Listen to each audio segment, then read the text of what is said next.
schedule ni Martin. Si Ma'am Rhea Tan, yan. O, kung napapansin niyo po yung mga binayang ni Stacy Mayayaman po.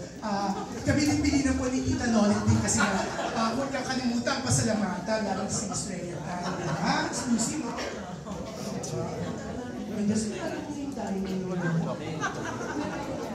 Pero yan, nakakatuwa. Gordy, alika dito salve. Ay, no, Martes hindi ka pa tapos mag-deadline. Jude, salamatan lang natin si Mr. Cordy Francisco. Mr. Cordy Francisco and Mrs. Barbie Francisco. Mrs. Barbie Francisco. They own sila may aning nito. Oo, nakakatuwa kwento ni Congresswoman Lani. Pagtawag pala ni Senator Bong Revilla sa kanila, sabi talaga, magkano na lang kayo, pagdasal natin, ano na lang natin, libre na yan. Oo, di ba? Talagang ang bongga. Kaya 2 rooms ang bongga, di ba? So, yan, thank you. Pero important, tatlong rooms. Okay, 1 at 2 pala to. Oo. Yan, tapos isa doon. Pero ang bongga talaga, eto na alam mo, in less than 2 weeks, 40, pangalawang punta natin dito, di ba? Pero sana wala ko next week, ha? Di ba? Kasi natatakot na po ako sa no contact. Piling ko meron na akong huhulit kasi ayaw magbigay ng mga motorcycle. Kakaloka, di ba? Sinilig ko sa exclusive. Mga 5,000 per ano. Pero sino mag-working? Ay, Mr. Orly, hindi ka po. Kung sila po ba, kung may susunod po dito, libre pa naman sila.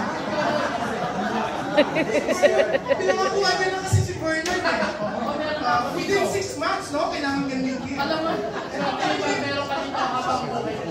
Ito na, sir, ganda na isip.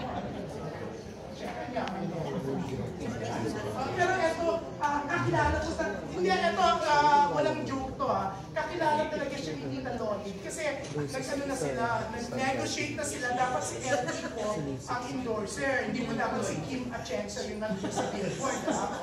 Pero, yan, magsalita po kayo kasi baka, miss talaga po, hindi promote mo kasi baka Hindi siya mahilig magsalita. Pero ayaw po yung mga gusto pong kumuha na kaagad, meron po silang dyan, pwede kayo mag-join, discounted ba, Barbie? Discounted? Discounted. Basta within 6 months.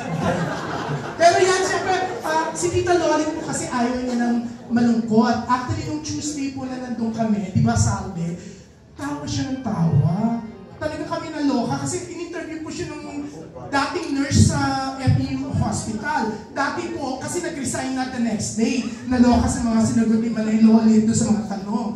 Tinanong po kasi, ilang taon po kayo nang nag-menopause? 62.